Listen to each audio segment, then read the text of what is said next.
Good evening, journeymen, disciples, whichever. You've by now choosed which you prefer, I'm sure. Um, we're at the end. This is it. Final chapter. I hope everyone's enjoyed the journey so far. I know I have. I feel like I've grown as a uh, voice, I guess.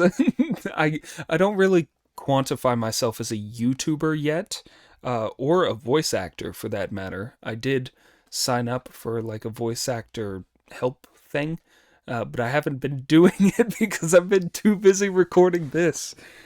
It's pretty ironic. Um, but yeah, I'm super grateful to all of you who've listened thus far. I want to give a quick shout out to some of the people that I recall being most active. I'm sure there's more, so don't be upset if I don't mention your name. But Three Gun, Takato, Takato. Takato. He told me how to pronounce his name, and naturally, I would just pronounce it the wrong way. So I'm sorry. Chance Givens, Akira Arts, Macy J. Lawrence. Um, if you recall, that's the guy who left the like mini dissertation on the real philosophy behind Journey to the West. So definitely check him out. I think that's either on my chapter 1 video or my chapters 1 through 10 video, as well as chapter 35, I think, is another short blurb. So definitely check those out. Myron Crow's daughter, I think I'm pronouncing that right. It may be Mia Rencrow's daughter, I'm not sure. And Doomed Dork. Thanks to all of you. You've all been pretty active and responsive, and I'm just super appreciative. So, yeah, moving on from there. Woo, merch! Check it out. We've got stuff. I'm selling things. Hooray! I'm a shill. Let's go. um, this is just what I was able to come up with before I had to record this. I'm kind of threading the needle here because I want to have the last chapter out at least an hour before uh, Black Myth Wukong actually releases, which is in about 2 hours. So, yeah, here, merch. As you can see, I have two different designs here, one with a QR code, one with not, or without, rather. Um, I'll just show you what it looks like. I wanted to offer a sort of product without the QR code on it, just because sometimes you get YouTubers or whomever offering products and they've got this big advertisement on the back and it's kind of corny every time. So I decided, why not give you an option to not advertise? With that, on the one with the advertisement, I made it as big and blatant as possible. So there's no doubt that you supported me in this if you buy something. Feel free to tell me if you have any suggestions on the design as well. My spouse, Cassidy, drew the things. Um, so yeah, that's great. It was, the drawings are fantastic. It's the placing them on the shirt that I'm kind of insecure about. But I've got those two with the QR code and without. And I've also got this other guy. Look at him. He's just hanging in there. You can see he's gripping on to the actual shirt itself. Um, but yeah, uh, that's what I've got so far. I'm certainly going to be updating it shortly, probably as this chapter's going up. I'll be adding, adjusting things. But yeah, that's it. The website is sondley.printful.me. I'll pull down the tab there. There you go. You can see it right at the top. Sonly.printful.me. I'll have a link in the description of this video as well. But, yeah, that's all I got. Sorry for the 5-minute intro, but it's the last chapter, you know? We gotta go big. So, yeah, that's all I have. Without further ado, Chapter 100. The journey back to the east is made. The 5 immortals achieve nirvana. We will not tell of how the 4 travelers escaped and rose on the wind with the Vajrapanis, but of the many people in the Temple of Deliverance in Chin village. After they rose at dawn to prepare more fruit and delicacies to offer, they came to the ground floor of the tower and found the Tang priest gone. Some asked questions, and others searched. They were all thrown into panic and did not know what to do. "We've let those living Buddhas all get clean away," they lamented as their howls rose to the skies. As there was nothing else they could do about it, they carried all the food they had prepared to the ground floor of the tower as offerings and burned imitation paper money. From then on, 4 major sacrifices and 24 minor sacrifices were held every year.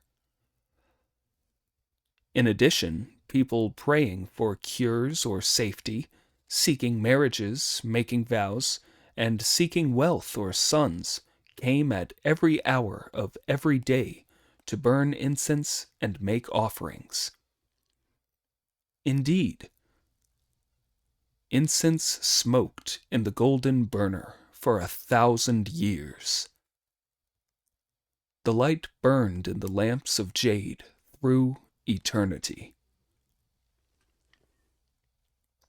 We will say no more of this, but tell of how the 8 Vajrapanis used a second fragrant wind to carry the 4 pilgrims off again. Some days later, they reached the east, and Chang'an came gradually into view.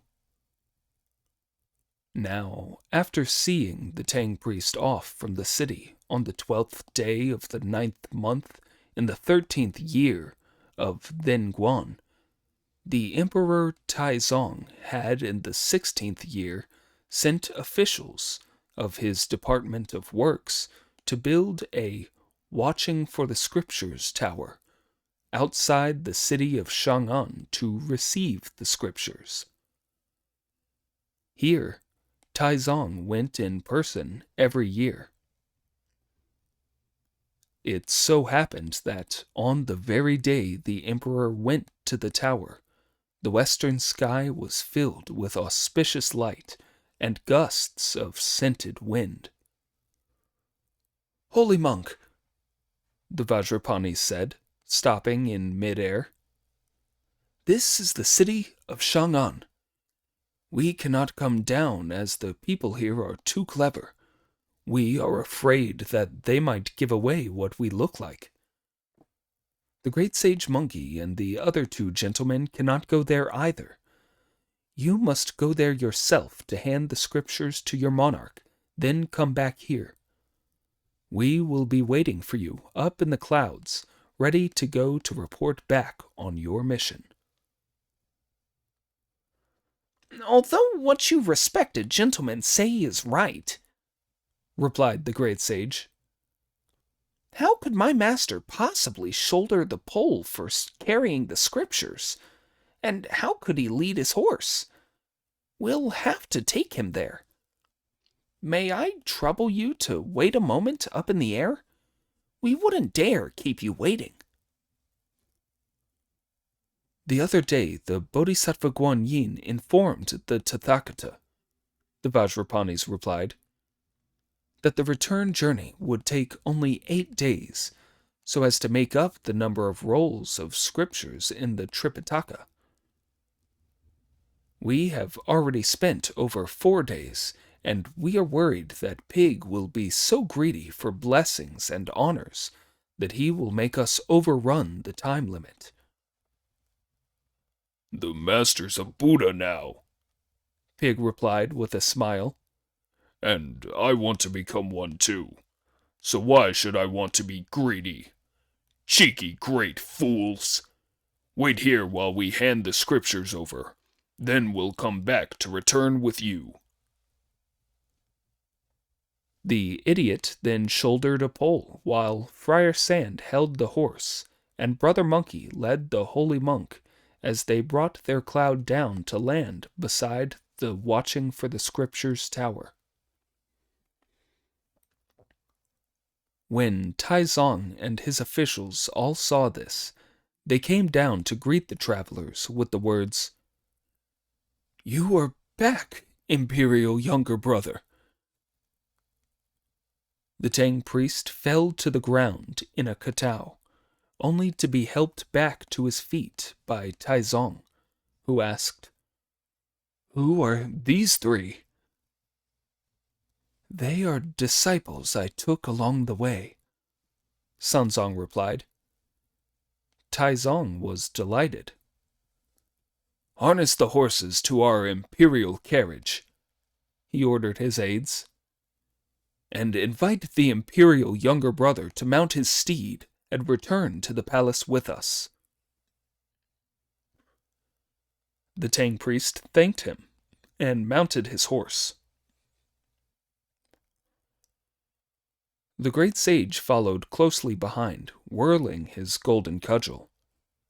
Pig and Friar Sand led the horse and shouldered the pole as they followed the emperor back to Chang'an.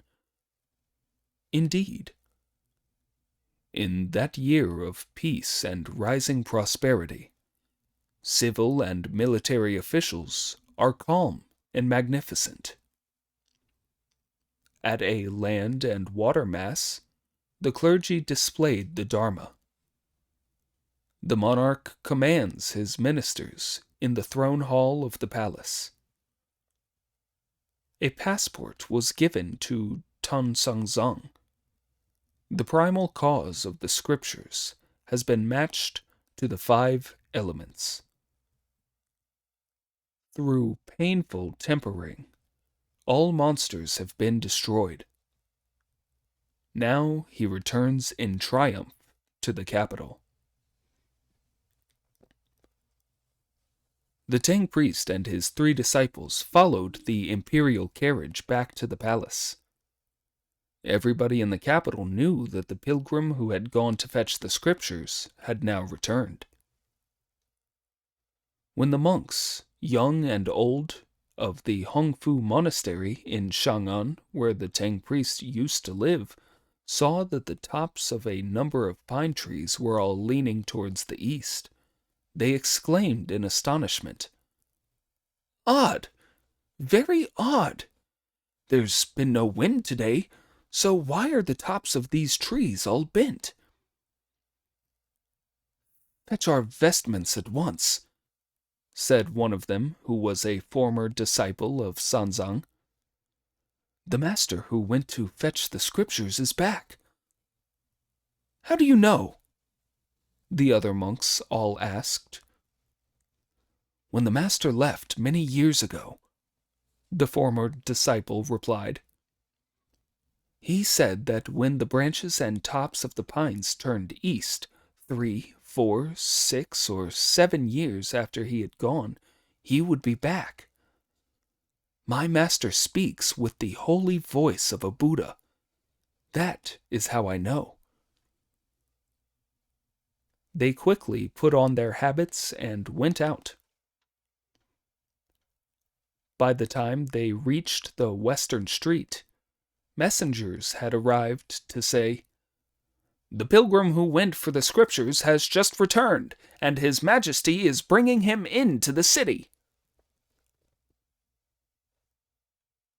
As soon as they heard this, the monks all hurried over to meet him. When they saw the imperial carriage, they dared not come close, but followed it to the palace gates, where the Tang priest dismounted and went inside with his disciples. The Tang priest stood at the foot of the steps to the throne hall, with the dragon horse, the load of sutras, monkey, pig, and Friar Sand. Emperor Taizong then summoned the younger brother to enter the throne hall and invited him to sit down, which the Tang priest did with thanks. He then had the scriptures carried up. Monkey and the others unpacked the scrolls, which the officials in personal attendance handed to the emperor. "How many scriptures are there?" the emperor asked. "And how did you fetch them?" "When your clerical subject reached Vulture Peak and saw the Lord Buddha," Sanzong replied, "he told the Arhats, Ananda and Kasyapa, to take us first to a precious tower, where we were given meatless food, then to the library, where we were handed the scriptures. The Arhats demanded presents, but as we had not brought any, we had none to give. Then they gave us the scriptures. When we had thanked the Buddha for his goodness and were traveling east, the scriptures were snatched away by a demonic gale. Luckily, my disciples were able to recover them by using magic powers, but they had all been blown all over the place. On opening them out to look at them, we found that they were all blank, wordless versions. We were so shocked that we went back to report to the Buddha and pled for the real ones. What the Lord Buddha said was, when these scriptures were composed, bhiksus and holy monks went down the mountain and recited them to the family of the elder Zhao in the land of Sravasti. This ensured peace and safety for the living and deliverance for the dead members of the family. All that was asked for was 3 bushels and 3 pecks of granular gold. I thought that they sold the scriptures too cheap, so I saw to it that Zhao's sons and grandsons would be poor. When we realized that the 2 Arhats were demanding a present, and that the Lord Buddha knew all about it, we had no choice but to give them our begging bowl of purple gold. Only then did they hand over the true scriptures with words. There are 35 of them, and a number of rolls from each of them was selected to be given us, making a total of rolls. This corresponds to the number of rolls in a single store. At this, Taizong was more delighted than ever. "Let the protocol office arrange a Thanksgiving banquet in the Eastern Hall," he ordered, at which he suddenly saw the 3 disciples standing at the foot of the steps, looking very strange indeed. "Are your distinguished disciples foreigners?" he asked. "My senior disciple's name is Sun," the venerable elder replied with a bow. "His Buddhist name is Wukong, and I also call him Sun the Novice. He originally came from the water curtain cave on the mountain of flowers and fruit in the country of Aulai, in the eastern continent of Divine Body. For making great havoc in the palaces of heaven 500 years ago, he was crashed by the Lord Buddha in a stone cell in the Double Boundary Mountain on the western frontier. After the Bodhisattva Guan Yin persuaded him to mend his ways, he accepted conversion, so when I arrived there I delivered him. I am greatly indebted to him for my protection." My second disciple, Zhu, has the Buddhist name Wu Neng, and I also call him Pig. He came from the Cloud Pathway Cave on the Mountain of Blessing, and was a monster in Gao Village in the land of Stubet until he was converted by the Bodhisattva and subdued by Wukong. He has made great efforts, carrying the load all along the way, and been very useful in crossing rivers. My third disciple's surname is Sha, and his Buddhist name is Wu Jing. He used to be a monster in the Rowing Sands River. He too was converted by the Bodhisattva and now believes in the Buddhist faith. The horse is not the one that my sovereign gave me. How is that? Taizong asked. Its markings are the same. When your subject was going to cross the waters of the Eagle's Sorrow Gorge by Coiled Snake Mountain, my original horse was devoured by this one, Sanzong replied. Sun the Novice obliged me by having the Bodhisattva asked about the horse's background. It was originally the son of the Dragon King of the Western Sea who had been sent there because of an offense. He too was saved by the Bodhisattva, who told him to work for me and turned him into a horse with the same markings as the original one. He has been very helpful in climbing mountains, crossing ridges, fording rivers, and negotiating difficult country. On the outward journey I rode him, and he carried the scriptures on the way back. I have depended greatly on his efforts. Taizong was full of boundless praise on learning this. How long, in fact, was your journey to the far west? He asked. I remember the Bodhisattva saying that it was 36,000 miles, Sanzong replied, but I kept no record of the distances along the way.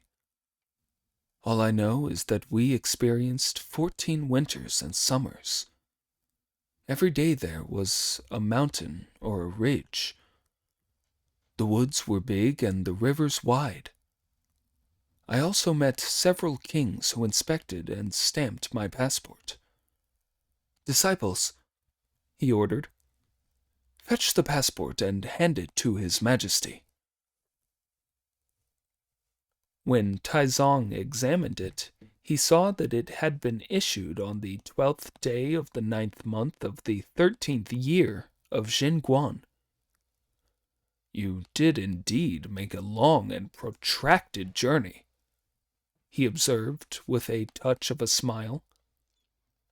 It is now the 27th year of Zhenguan. On the passport were the seals of the monarchs of Elephantia, Wuji, Terikart, the womanland of Western Liang, Jisai, Purpurea, Leonia, Bixuland, and Dharma Destructia, as well as the seals of the chief officials of Fengshan, Yuhua, and Jinping. When Taizong had read through the passport, he put it away.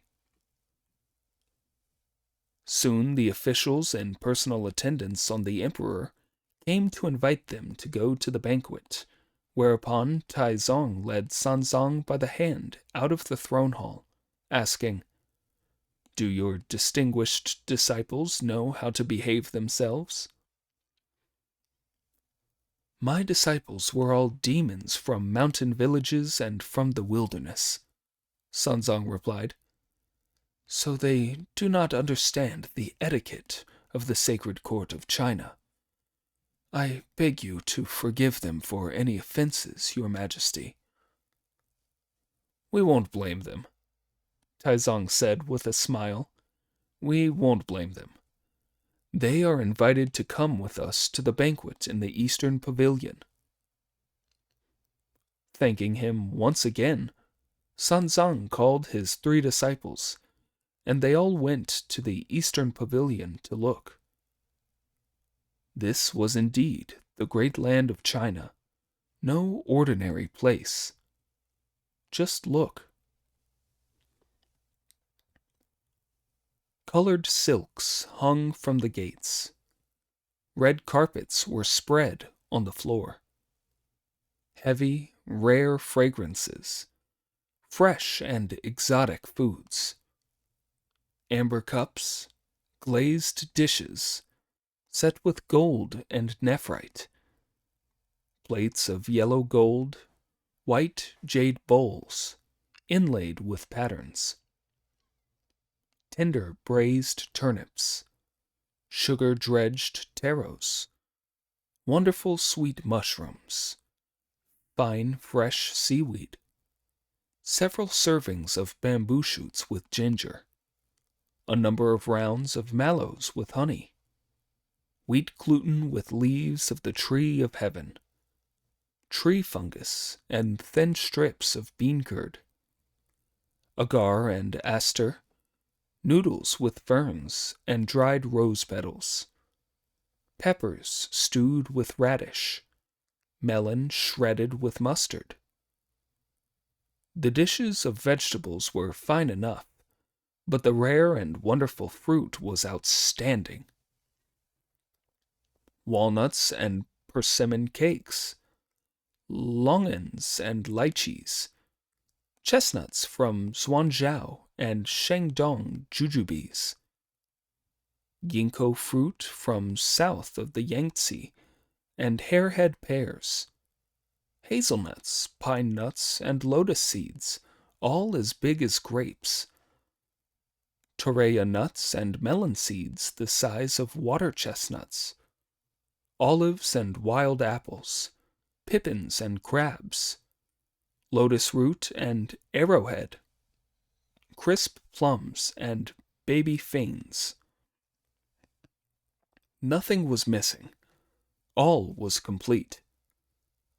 There were steamed honey pastries and other confections, best wines and fragrant tea, and things out of the ordinary.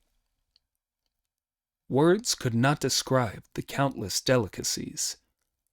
The great land of China was not Western Barbary. The master and his 3 disciples, together with the civil and military officials, stood to left and right as Emperor Taizong took his seat in the middle. There was singing, dancing, and instrumental music, and all was ordered and solemn as the celebration lasted for the rest of the day. Indeed, the monarch's banquet was finer than those of ancient Tang and Yu. Great was the blessing of the true scriptures obtained. This was a story to be told with glory forever. The light of the Buddha shines throughout the imperial capital. That evening they thanked the emperor for his kindness, after which Taizong returned to the living quarters of the palace, and the officials went home.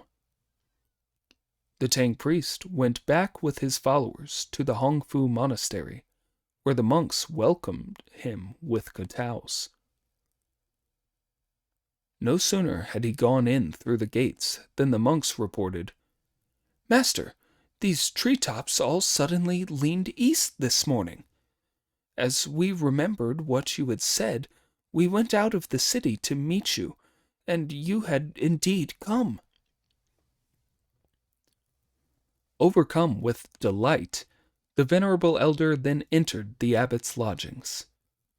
This time, Pig neither shouted for tea and food nor made a row.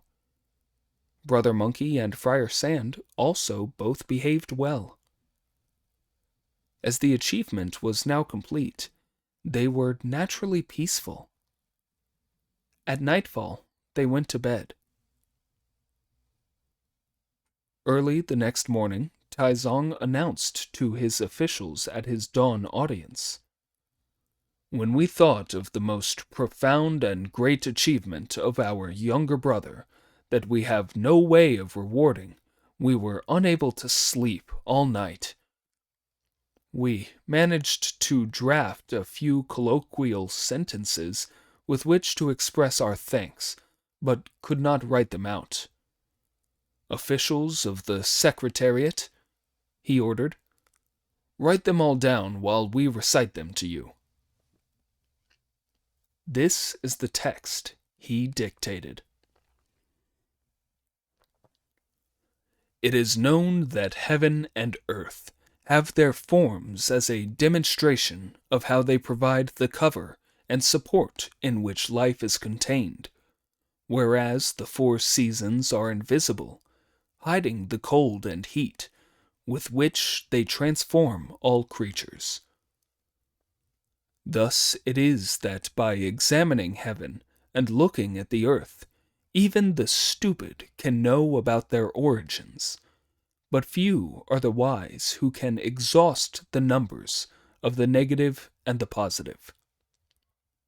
Heaven and earth, which are enveloped by the negative and positive, are easily understood because of their images, but the negative and positive are hard to fathom because they are formless. If images are clear and can be grasped, even the stupid will not be confused. If forms are hidden and invisible, even the wise will be at a loss.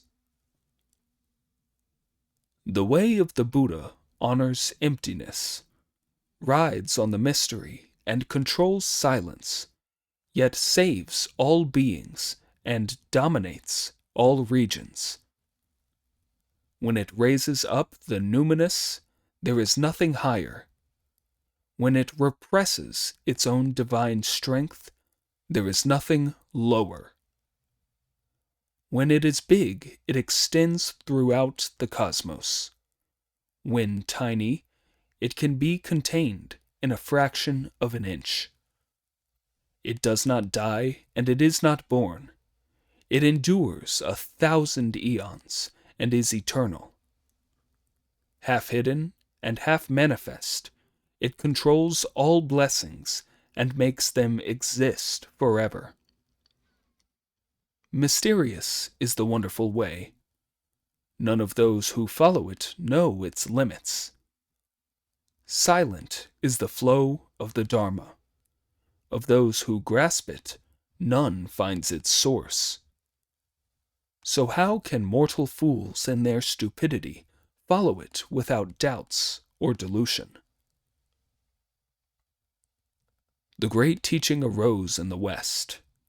Later, a wondrous dream came to the Han court, spreading its brilliance and charity to the East. In ancient times, when the Buddha's forms and traces were shared around, they converted people before word could be spread abroad. In the age when they were sometimes visible and sometimes invisible, the people looked up to them and followed them. But later, the image was obscured, and nirvana was reached. It moved away and left the world. The golden countenance was hidden away, and no longer radiated its brilliance in the 3,000 worlds. Pictures of the lovely image were made, vainly trying to show the Buddha's 32 holy marks. Thereafter, his subtle words were widely propagated, rescuing birds on the 3 roads of life. The teachings he left behind were spread afar, guiding all living beings along the 10 stages of development. The Buddha has scriptures that can be divided into the greater and lesser vehicles.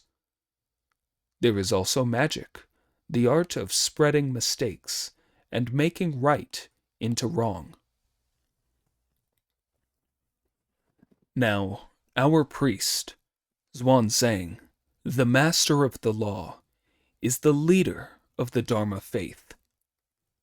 In his youth, he was so careful and perceptive that he soon became aware of the value of the three voids.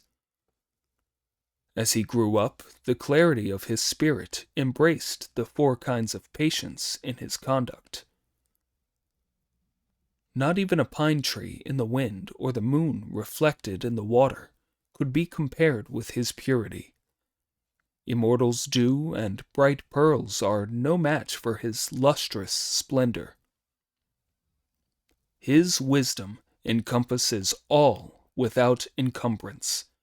His spirit fathoms the formless.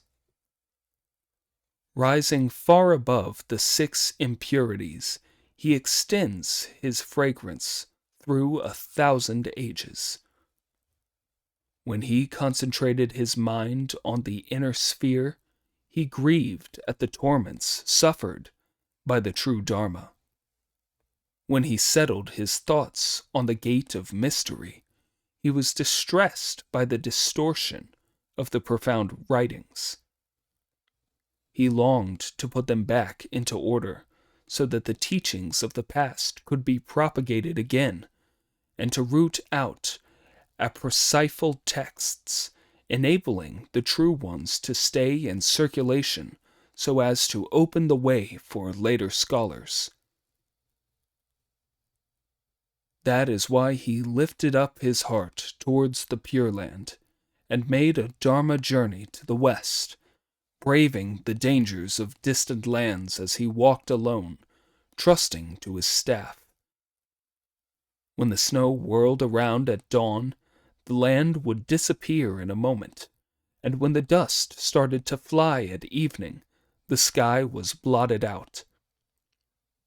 He advanced through the mists across 1,000 leagues of mountains and rivers, making his way forward through the frosts and rains of 100 changes of season. With great single-mindedness, and making light of his efforts, he longed deeply to reach his goal. He wandered around the West for 14 years, visiting every one of those exotic countries in his search for the true teaching. He visited the twin trees and the 8 rivers, savoring the way and braving the wind. In Deer Park and on Vulture Peak, he gazed upon wonders and marvels. He received the good word from ancient sages and the true teaching from superior worthies, probing deep within the wonderful gates and exhausting the mysteries. The way of the 3 vehicles and the 6 disciplines gallop across the field of his heart. 100 cases of texts belong to one store roll like waves in the sea of his eloquence. Infinitely many are the countries he has visited, and vast the number of the scriptures he has collected. He has obtained 5,048 rolls of all 35 of the essential texts of the great vehicle to be translated and made known in China, so that the wonderful cause may be promoted. The clouds of mercy he has drawn from the far west will shed their Dharma rain here in the east. The holy teachings that had been incomplete are now complete once more. The common folk who had sinned are brought back to blessings. The searing flames of fire have been damped down, and all have been saved from the ways of delusion. The muddied waves in the water of wisdom have been made clear once more, as all gather on the other bank. From this it can be learned that the evil fall because of their own karma, while the good rise because of their destiny. The origins of these rises and falls lie in one's own actions. This can be compared with Akasha growing on a high mountain, where only clouds and dew can nourish its blossom, or a lotus emerging from green waters, its leaves unsullied by flying dust. It is not that the lotus is pure by nature and the cassia unsullied. They are good because one attaches itself to what is lofty, where mean and trivial things cannot encumber it, while the other depends on what is clean, where filth cannot dirty it. Now, if plants that know nothing can become good by building themselves up through goodness, how much the more so should conscientious people achieve blessing through blessed cause and effect. It is now to be hoped that the true Scriptures will be propagated as endlessly as the alternation of sun and moon, and that this blessing will extend forever, eternal, like heaven and earth.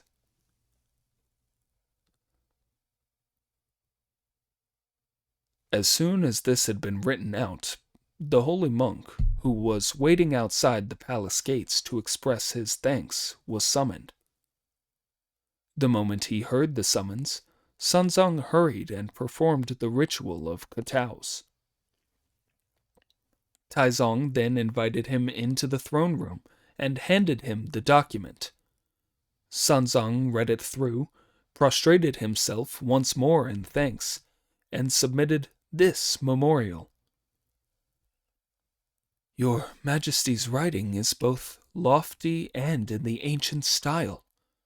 It is reasoned, profound, and subtle, but I do not know what its title is.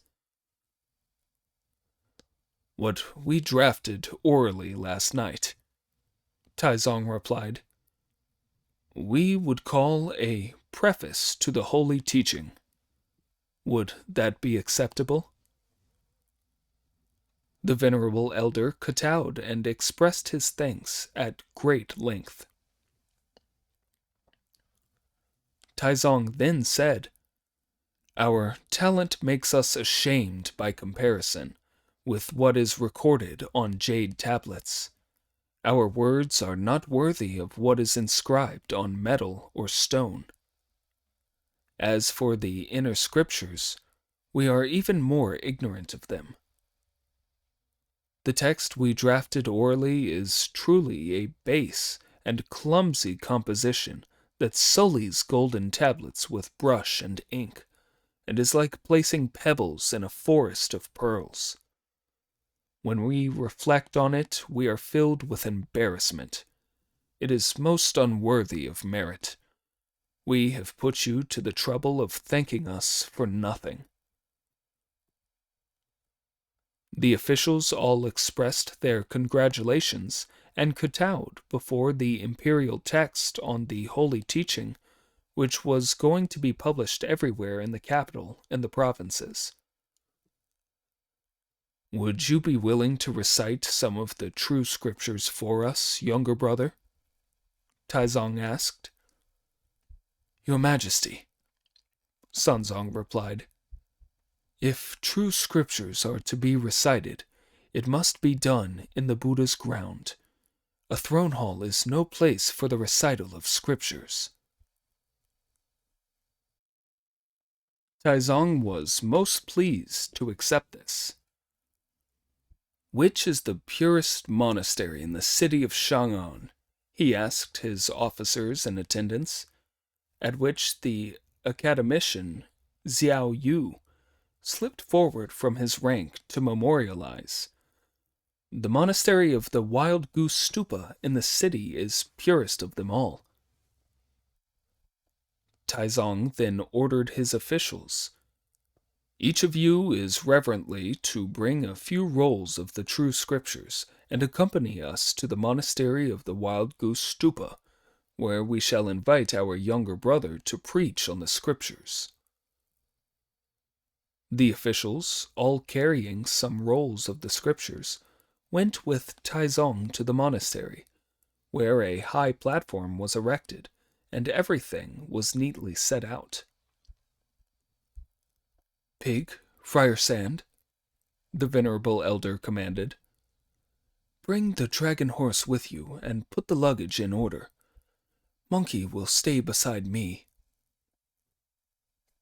He then addressed the emperor, saying, If your majesty wishes to spread the true scriptures throughout the world, copies must be made before they can be published.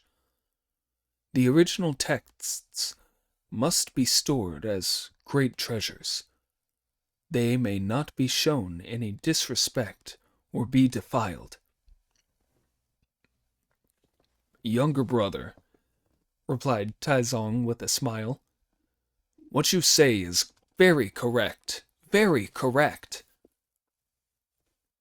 He then ordered the officials of the Hanlin Academy and the Palace Secretariat to copy out the true scriptures, and had another monastery, the Copying Monastery, founded to the east of the city wall.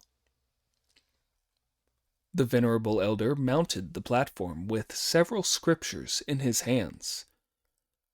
He was just about to begin reciting them when scented breezes began to waft around, and the 8 great Vajrapanis appeared in mid-air to shout aloud, Scripture reciter, put those scriptures down and come back to the west with us. Monkey and the other 2, who were standing below Sanzang, all rose up above the ground together with the white horse. Sanzang put the scriptures down and also rose up to the 9th level of clouds, then went away with them through the air. Taizong and his officials were all so alarmed that they kowtowed to the sky. This was indeed a case of the holy monk long strove to fetch the scriptures. For 14 years across the west he strayed. He journeyed hard and met with much disaster, by mountains and by rivers long delayed. Completing 8 times 9 and 1 9 more, his deeds filled worlds in numbers beyond measure. He went back to his country, taking sutras that people in the East will always treasure. When Taizong and all the officials had finished worshipping, eminent monks were selected to prepare a great land and sea mass in the monastery of the Wild Goose Stupa, at which the true scriptures of the great store would be recited, and by which all evil-doing ghosts in the underworld would be saved, and goodness would be spread all around. We will not describe how copies were made of the scriptures and published throughout the empire. The story tells instead how the 8 Vajrapanis led the venerable elder, his 3 disciples, and the horse, all 5 of them, back to the Vulture Peak. The journey to Chang'an and back had taken 8 days. Just when all the deities of Vulture Peak were listening to the Buddha preaching, the 8 Vajrapanis led master and disciples in. In obedience to the golden command, they reported to the Tathagata, your disciples have carried the holy monks back to the land of Tang, where they handed the scriptures over. We have now come to report our mission completed. The Tang priest and his disciples were then told to step forward and be given their jobs. Holy monk, the Tathagata said, in an earlier life you were my 2nd disciple, and called Master Golden Cicada.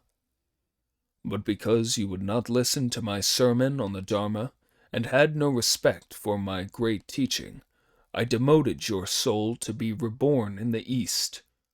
Now, happily, you have come over to the faith and rely on our support, and in following our teaching, your achievement in fetching the true scriptures has been very great. Your reward will be to be promoted to high office as the Kandana Punya Buddha. Sun Wukong, when you made great havoc in the palaces of heaven, I had to use powerful magic to crush you under the Five Elements Mountain, until, happily, your heaven-sent punishment was completed, and you were converted to the Sakya Muni's faith. It was also fortunate that you suppressed your evil side and gave play to your good side, as you won glory by defeating monsters and demons along the journey. All that was begun has now been completed, and you too will be rewarded with high office as the victorious fighting Buddha. Zhu Wuneng, you used to be a water god in the river of heaven as Marshal Tianpeng. Because of your drunken flirtation with an immortal maiden at the peach banquet, you were sent down to be born in the lower world as a beast.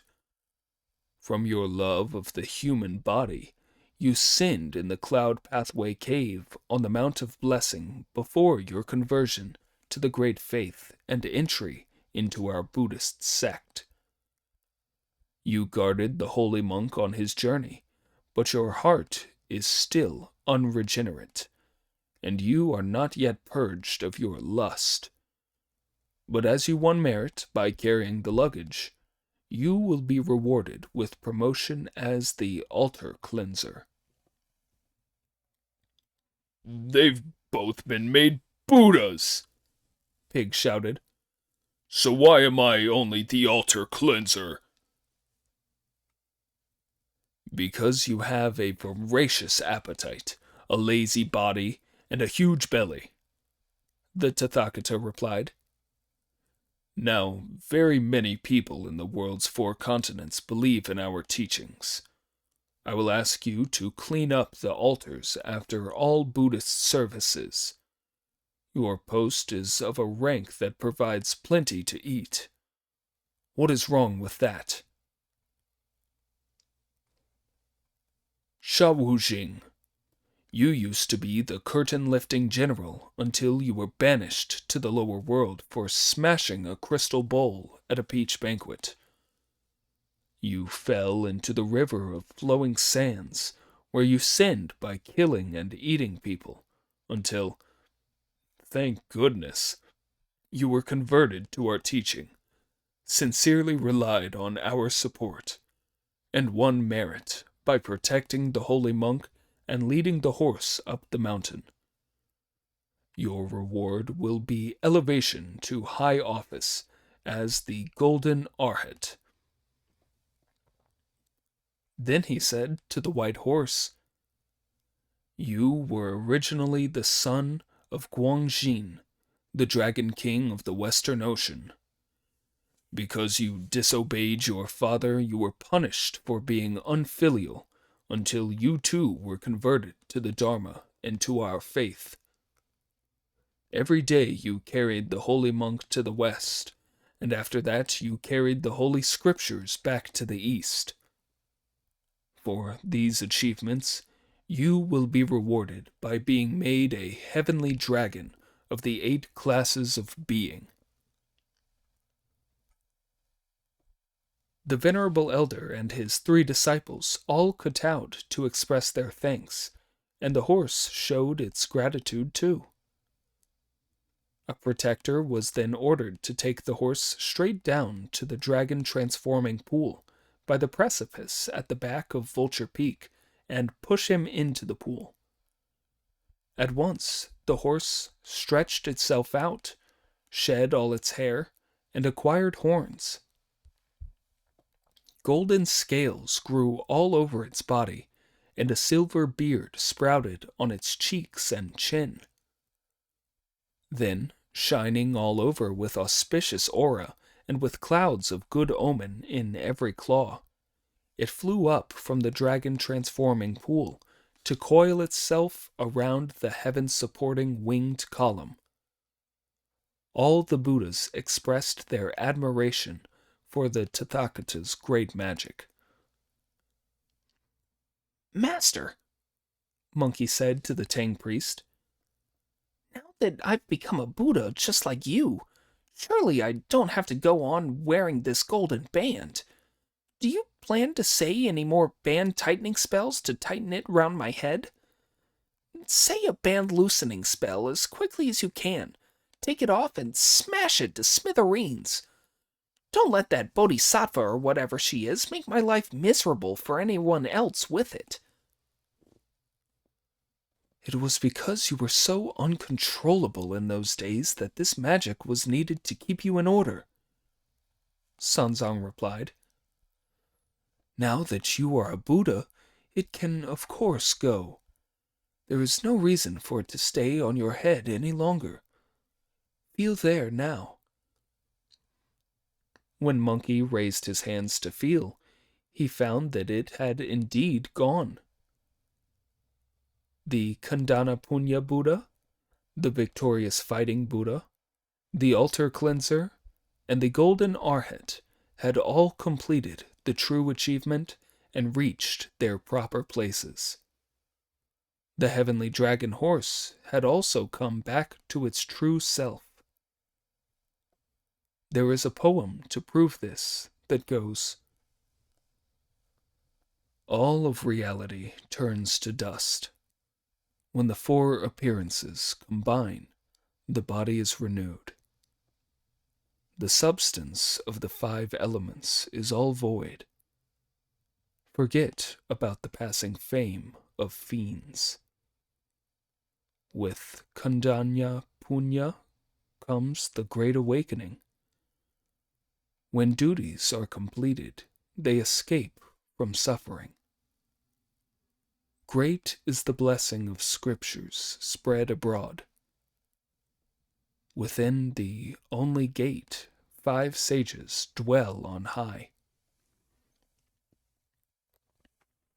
When the 5 holy ones had taken their places, all the Buddhas, Bodhisattvas, holy monks, arhats, protectors, bhiksus, lay people, deities, and immortals from every cave and every mountain, great gods, Ding and Jia gods, duty gods, guardians, local deities, and all teachers and immortals who had achieved the way, all of whom had originally come to hear the preaching, resumed their own places.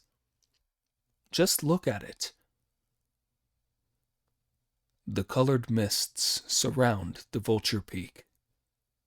Auspicious clouds are massed in the world of bliss. Golden dragons lie at peace. Jade tigers are all quiet. Black hares come and go at will. Tortoises and snakes coil all around. Phoenixes red and green are in high spirits. Happy the dark apes and white deer. Throughout the year, amazing flowers bloom. Immortal fruit grows in all 4 seasons. Lofty pine and ancient juniper. Blue-green cypress and slender bamboo. Plums of every color, in blossom or in fruit. Eternal peaches, sometimes ripe and sometimes new. 1,000 kinds of fruit and flower vie in beauty. All of the sky is filled with auspicious mists. They all put their hands together in front of their chests in salutation and recited together. Homage to the ancient Dipamkara Buddha. Homage to Baisaja Guru, Viduraya Prabhasa Buddha. Homage to Sakyamuni Buddha. Homage to the Buddhas of the past, present, and future. Homage to the pure and happy Buddha. Homage to Vairocana Buddha. Homage to Ramadvaja Raja Buddha. Homage to Maitreya Buddha. Homage to Amitabha Buddha. Homage to Amitayus Buddha. Homage to Buddha who leads to the truth. Homage to the imperishable Vajra Buddha. Homage to Ratna Prabhasa Buddha. Homage to the Nagaraja Buddha. Homage to the Buddha of zealous goodness. Homage to the precious moonlight Buddha. Homage to the Buddha free of stupidity. Homage to Varuna Buddha. Homage to Narayana Buddha. Homage to Punya Puspa Buddha. Homage to the Buddha of meritorious talent. Homage to the good wandering Buddha.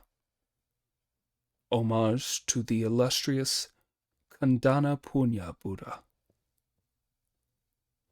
Homage to the Madhyavaja Buddha. Homage to the Buddha of the Torch of Wisdom. Homage to the Buddha of great virtues.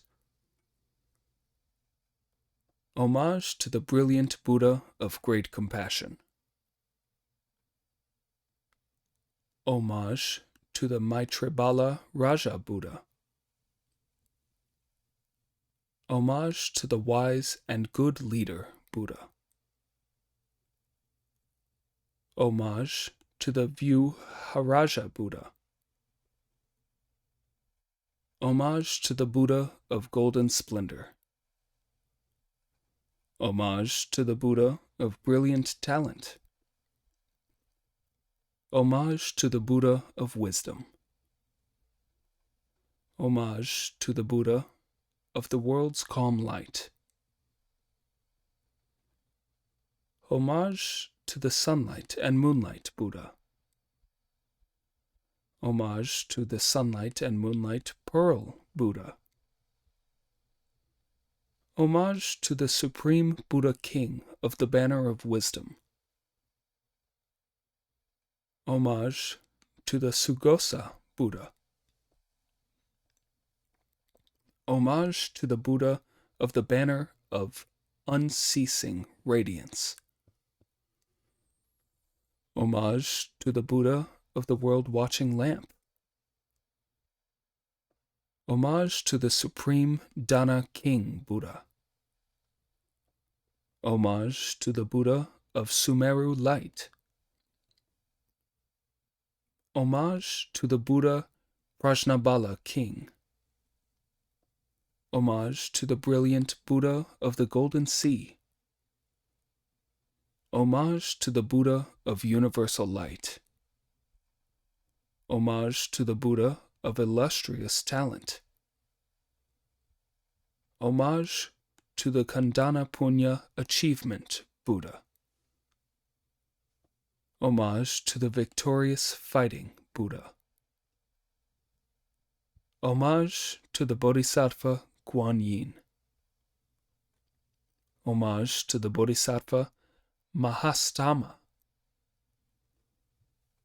Homage to the Bodhisattva Manjusri. Homage to the Bodhisattva Samantabhadra. Homage to the Bodhisattvas of the ocean of purity. Homage to the Buddhas and Bodhisattvas of the Lotus Pool Assembly. Homage to all the Bodhisattvas of the utterly blissful Western Heaven. Homage to the 3,000 protector Bodhisattvas. Homage to the 500 Arhat Bodhisattvas. Homage to the Bhiksu, Bhikshuni, Upasaka, and Upasaka Bodhisattvas. Homage to the Bodhisattvas of the boundless Dharma. Homage to the holy Vajra Bodhisattvas. Homage to the altar cleansing Bodhisattva. Homage to the golden Arhat Bodhisattva of the Eight Treasures. Homage to the Bodhisattva heavenly dragon of 8 classes of being. Thus it is that all the Buddhas of every world are willing with this achievement to adorn the pure land of the Buddha. Above, we can repay the fourfold kindness. Above, we can repay the fourfold kindness. Below, we save those suffering in the 3 paths of life. Let anyone who sees or hears cherish the enlightened mind. May all be reborn in the land of bliss, to end this present life of retribution. All the Buddhas of past, present, and future in the 10 regions, all the Bodhisattvas and Mahasattvas, Maha Prajna Paramita. Here ends the journey to the West.